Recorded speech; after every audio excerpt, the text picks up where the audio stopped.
tardes, estamos en El Microscopio, un programa para Radio Sudeste y MCI2. Soy Rosario Segura. Y salía hace muy poco en un medio de tirada nacional una noticia que decía así: Extremadura impulsa el Instituto Internacional del Mestizaje en un acto junto a Nacho Cano. Ni América ni México serían hoy lo que son sin Hernán Cortés.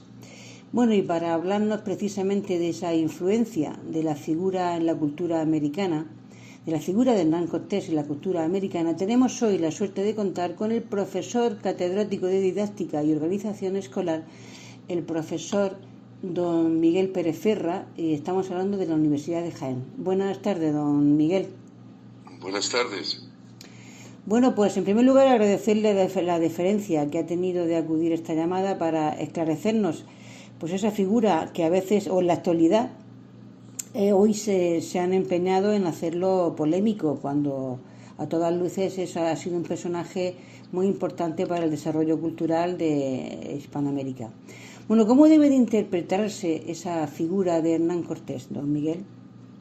Bueno, la figura de Hernán Cortés debe interpretarse hoy como un libertador y no como un conquistador.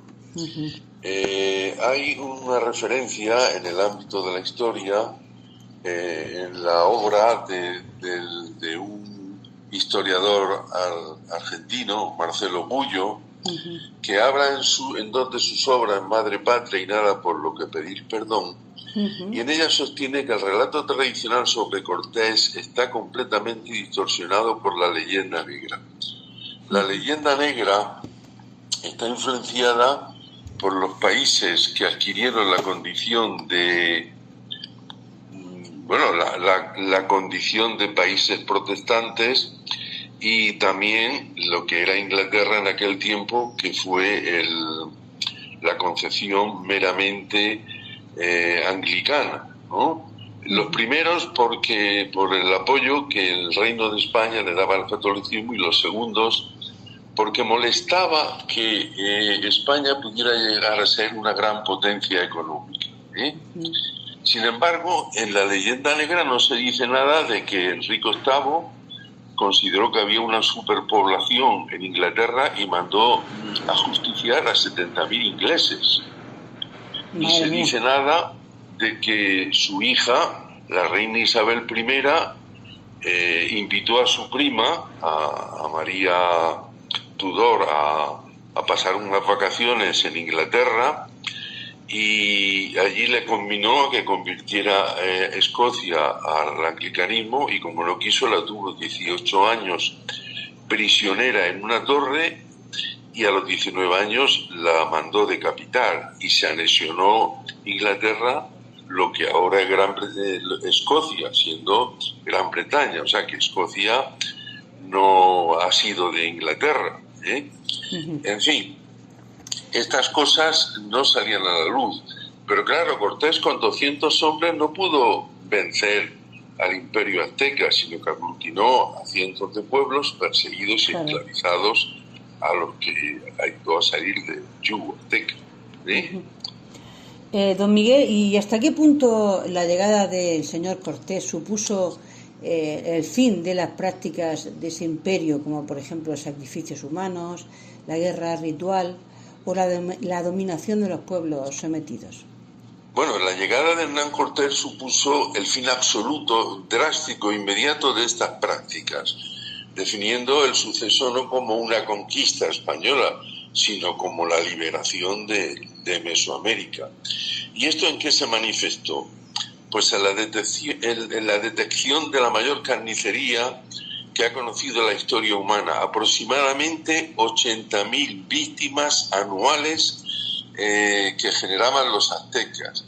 La extinción de la guerra ritual, que no era una guerra convencional, sino una cacería mediante la cual iban a donde estaban estos pueblos y secuestraban pues a jóvenes, chicas y chicos para abastecerse de carne humana, eran antropófagos, a jóvenes para sacrificarlas abriéndoles el pecho y sacándoles el corazón para sus dioses, o esclavos para desarrollar labores que requerían un esfuerzo físico especial que tenía para que no las hicieran los aztecas, ¿no? Y claro, eso supuso una liberación que no hubiera sido posible sin el apoyo masivo de estos pueblos esclavizados, que conformaban por la inmensa mayoría de las fuerzas aliadas a Cortés, sin lo cual no hubiese sido posible la caída de Tenochtitlán, hubiera sido imposible sin estos pueblos. Claro. Entonces, ya ha dicho usted que sería, en fin, que es el papel importante, la unión de estos pueblos con Cortés, ¿no? Entonces, ¿es correcto hablar de civilización frente a la barbarie? Sí, vamos a ver. Una civilización es una realidad cultural que incide positivamente en el desarrollo de la dignidad del ser humano en su individualidad y por tanto del ejercicio de la libertad. Y esto no era posible en los pueblos, en el pueblo azteca. ¿Y cómo incidió esto? Pues en el ámbito político, los señoríos indígenas, que eran totalmente piramidales, con una situación totalmente estructural rígida, fueron reemplazados por la concepción de la cultura hispánica como vicerreinatos, capitanías, incluso cabildos. En el ámbito religioso, se produjo un mestizaje que se inicia con la evangelización, comenzando por la catequesis y luego por el bautismo. Yo que he ido mucho a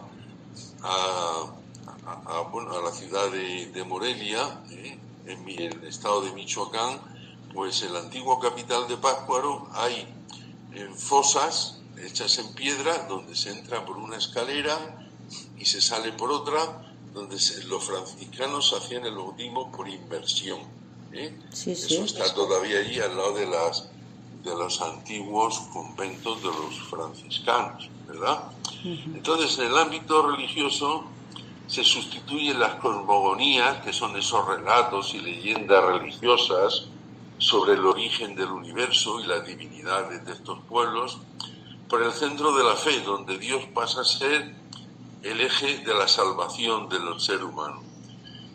Entonces, pero surge un sincretismo, es decir, en donde se fusionan tradiciones culturales de los pueblos indígenas con la católica. Por ejemplo, la cruz en el ámbito indígena significaba la representación del agua, el fuego, la tierra y el aire, esos cuatro vértices que tiene la cruz. Y en el ámbito hispánico, pues era lo que es la salvación, es decir, el símbolo de la salvación y de la redención del pueblo católico. Hoy día ese sincretismo, la cruz simboliza la redención, el cruce entre la vida terrenal y la vida divina, y sirve como punto de bendición para el altar, el punto de bendición. Por eso se hace, cuando da la bendición el sacerdote, da la señal de la cruz. En otra manifestación en las velas. En el catolicismo las velas representan la luz de Cristo, la fe y la esperanza para que las almas se encuentren en el camino del cielo. Ahí tenemos los 40 días que está el cirio pascual, que representan la luz que trae Cristo en su redención. En la visión prehispánica se usaban antorchas y el acote, que le llaman así, para iluminar el camino de los difuntos hacia el Mictlán, es decir, lo que para ellos era el cielo, la salvación, y mantener viva la memoria en las familias de sus difuntos. La representación conjunta, que se manifiesta en el Día de Muertos, que en México ponen altares, como bien sabe usted, con la fotografía del difunto, las velas representan la luz que guía a los espíritus en esa visita anual que hacen a sus familias, a los seres vivos, y la luz que les lleva a su posterior regreso a la presencia de Dios. También hay cambios en el sector jurídico. Se instaura un sistema legal y de derecho basado en la dignidad del ser humano, creándose instituciones específicas para los territorios de ultramar. Pero hay una salvedad, y es que se desarrolló un complejo entramado jurídico que, basándose en la jurisprudencia española, tiene una representación especial para la República de Indios y otro modo de ser interpretada para la República de Españoles, ¿no?, que son interpretadas de modos diferentes, aunque con una base común basada en la dignidad de la persona y en el respeto a su libertad. Bueno, y esto genera una situación cultural que produjo un mestizaje que no fue instantáneo, porque esos pueblos fueron insertando en sus realidades culturales, que eran muy diferentes, a través de la lengua española, lo que eran las costumbres y las tradiciones. Y eso se forjó mediante el mestizaje biológico en las familias de mujeres, sobre todo indias, con hombres españoles. Y a partir de ahí, de esa vida en familia, se fueron generando ese mestizaje que tardó un tiempo en llevarse a cabo.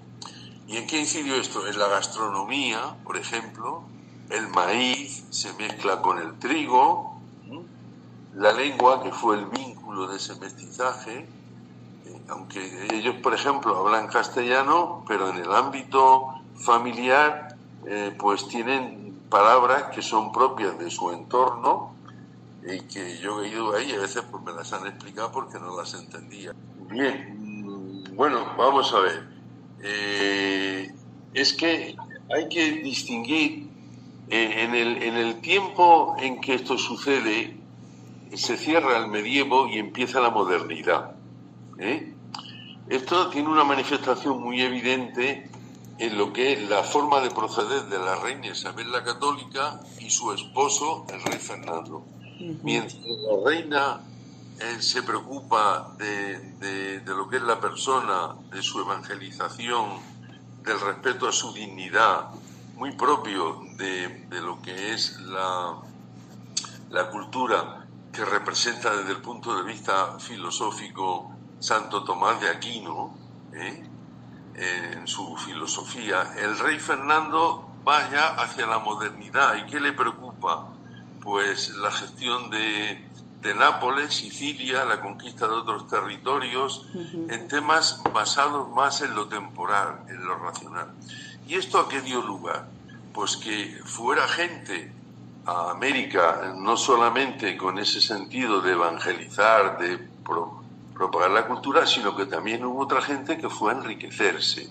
Claro. Yo soy testigo de que en el estado de Michoacán a mí me han llevado minas de plata ya cerradas, donde los indios que entraban ya no volvían a salir, se quedaban ciegos y no querían procrear, porque no querían que sus hijos vivieran en esa situación. Y eso, aunque en una situación mucho menor, también pasó. Bueno, entonces, dicho esto, los aztecas era un imperio, pero era un imperio depredador. Por tanto, no se puede hablar de una civilización, porque vulneraban la dignidad humana. Claro. Lo que es el sentido de la dignidad humana, no respetaban la libertad. Entonces, la verdadera civilización surge cuando, al llegar Hernán Cortés, pues, y muy propiciado por la reina Isabel la Católica, se considera la dignidad de las personas independientemente de su estatus social y su condición, porque eso va ligado a la naturaleza del ser humano, exactamente, y entonces eso ahí se incluye. Pero también hay otros españoles ilustres, ¿no? Vasco de Quiroga, que hizo una labor impresionante, era un abogado, nació en el mismo pueblo que la reina Isabel la Católica, en Madrigal de las Altas Torres, y construyó hospitales, mandó construir hospitales, enseñó a las comunidades de Michoacán, a las 7 comunidades, a cada una un oficio distinto que siguen todavía practicando, y es el medio de vida de esas comunidades, la construcción de instrumentos musicales, otras labran el cobre, otras hacen bordados, otras trabajan el cuero, hasta 7 comunidades. Y luego, bueno, pues la función de los hospitales, no solamente introduciendo la medicina innovadora que había en Europa en aquel tiempo, sino con un sentido también de caridad, de ayuda a los indigentes. Fray Juan de Zumárraga, primer arzobispo de la Ciudad de México, fundador de colegios de la Universidad de México, que al llegar la independencia la cerraron y abrieron otra nueva. Antonio de Mendoza, primer virrey de Nueva España, que hizo toda la estructuración administrativa. Y no olvidemos a Carlos III, que llevó la reforma modernista a la Nueva España. Yo he visto en Michoacán una casa enfrente del mercado, en Michoacán no, en Guanajuato, con una placa de cerámica en la que dice: en esta casa, en tiempos de Carlos III, se instauró la primera escuela de primeras letras en la ciudad de Michoacán. O sea que Carlos III también, como rey, potenció todo aquello.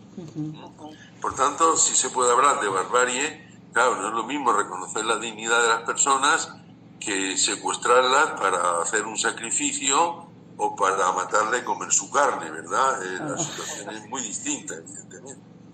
El asunto está claro, ¿no? Bueno, ya y la última pregunta, don Miguel. ¿Qué permanece hoy de la obra histórica de Hernán Cortés en México, en un mundo, pues eso, hispánico, más allá de los debates ideológicos que ahora se están planteando? Bueno, un sucesor de Montezuma, que es profesor de la Universidad Autónoma Nacional de México, junto con la Universidad de São Paulo, de las dos más importantes de Hispanoamérica, dice que, bueno, siendo un sucesor de Montezuma, que hay que reflexionar y no extrapolar la situación, como está diciendo hoy el Papa, ¿no? Que uno de los problemas que tenemos en este mundo occidental es la extrapolación de las situaciones, ¿no? Ha incidido ya en 2 ocasiones en la visita a España. Bueno, pues hay evidencias manifiestas. El legado es tangible y manifiestamente cultural. Y eso permanece intacto en la arquitectura. Por ejemplo, yo cuando voy a Morelia, que es patrimonio de la humanidad, hay casas, que son el rector de la Universidad de Jaén, que lo llevé un día, dice: Miguel, pero si esto es el renacimiento que tenemos en Jaén. Claro. Y digo: evidentemente, Luis. Entonces se manifiesta el renacimiento español. Hay catedrales, por ejemplo, como la de Ciudad de México o la de Morelia, y hay muchas más, que son réplica de la catedral de Jaén, que es renacentista. Estás viendo una réplica de esa catedral. Pero se afecta no solo en la arquitectura, sino en la configuración humana, en la identidad social de México. Su obra histórica trasciende las controversias políticas, es decir, lo que dice el antiguo presidente, la actual presidenta, te paseas por México y dices: pero esto no es así. Y luego los próximos que son, yo tengo allí muchísimas amigas y amigos, profesores, que cuando voy a veces, que no voy en plan de académico, resido en sus casas, porque allí más que pisos tienen casas, ¿no? Sí. Bueno, el Hospital de Jesús, que fundó Hernán Cortés en 1524 en la Ciudad de México, es el hospital más antiguo de todo el continente americano y sigue funcionando. ¡Qué barbaridad! Está ubicado en el centro de México, en la avenida de República de El Salvador, concretamente en el número 119, y sigue funcionando hoy. El trazado urbano y la toponimia, las expediciones y fundación que hay en Villarrica de la Veracruz, que es una fundación, iniciaron ese proceso de asentamiento occidental. Por ejemplo, la estructura urbanística, que hay una plaza central y en esa plaza central van saliendo calles y se va construyendo la ciudad. Y luego sobre las ruinas prehispánicas pues se diseñó ese modo de proceder. La nación mestiza, ese proceso de fusión biológica y cultural que los que nos han criticado en la leyenda negra no lo hicieron. En Estados Unidos mataron al 90% de los pieles rojas, que llamamos nosotros. Así es. Pero es que cuando Humboldt, que se fue de México cuando ya lo habían conquistado, y el ingenuo del primer presidente de México le dio los mapas de México, porque decía que le gustaba la geografía, se fue a Estados Unidos y le dio los mapas donde estaban las zonas estratégicas de las militarizadas en México. Y Estados Unidos en poco tiempo conquistó 2/3 partes de México. Y la gente que vivía allí, los hombres y los niños, los mataron. A las mujeres las prostituyeron. Y cuando ya no las necesitaban, las mataron. Y de eso no se habla nada. Claro. Y ese es el legado de los protestantes, ¿no?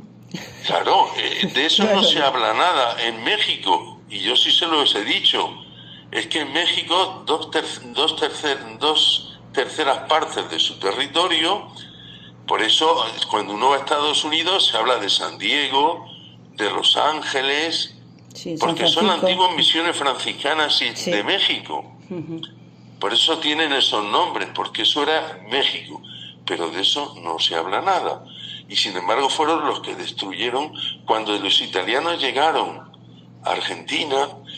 En Argentina casi no hay indígenas, pero no fueron los españoles. Es que distribuyeron mantas contaminadas de viruela, del virus de la viruela, lo distribuyeron entre los indígenas y los mataron.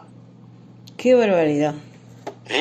Y de eso no se dice nada, porque yo he ido mucho a Argentina también, y hablan de modo despectivo de los indígenas. Y los mataron distribuyendo mantas, ¿no? Pero fueron no los españoles, sino los italianos que llegaron después. Entonces, pues en España tenemos que espabilar, conocer la historia y saber que todo está determinado por planteamientos meramente de una ideología asimétrica y sectaria. Totalmente. Y un desconocimiento histórico. Sí, y malintencionado, por supuesto. Claro, porque España, se habla de la Inquisición, pero la Inquisición no mató 300.000 personas en Dinamarca, como hicieron el rey de Dinamarca. Sí. Ni mató 180.000 aproximadamente en Holanda, ni 350 a 400.000 que las tierras de los campesinos que no querían convertirse al protestantismo se las confinaban, se las daban a los príncipes protestantes que habían ayudado a Lutero, y los campesinos eran ejecutados, por no convertirse al protestantismo. Entonces, bueno, pues eso hay que decirlo, Hay que decirlo, efectivamente. Y ya está. Bueno, así pues, que, bueno, pues don Miguel Pérez esto Ferra, es lo que hay, hemos conocido mucho, ha sido un placer siempre conocer la historia de manos de una persona pues tan cualificada como usted, que es profesor catedrático de didáctica y organización escolar de la Universidad de Jaén. Pero volveremos a llamar, sobre todo me ha llamado la atención en la historia esta de Argentina y Italia y eso de la viruela. Un día lo voy a llamar para que nos explique cómo sucedió esto y qué es lo que pasó realmente cuando hablamos del tema este. Muchísimas gracias, don Miguel.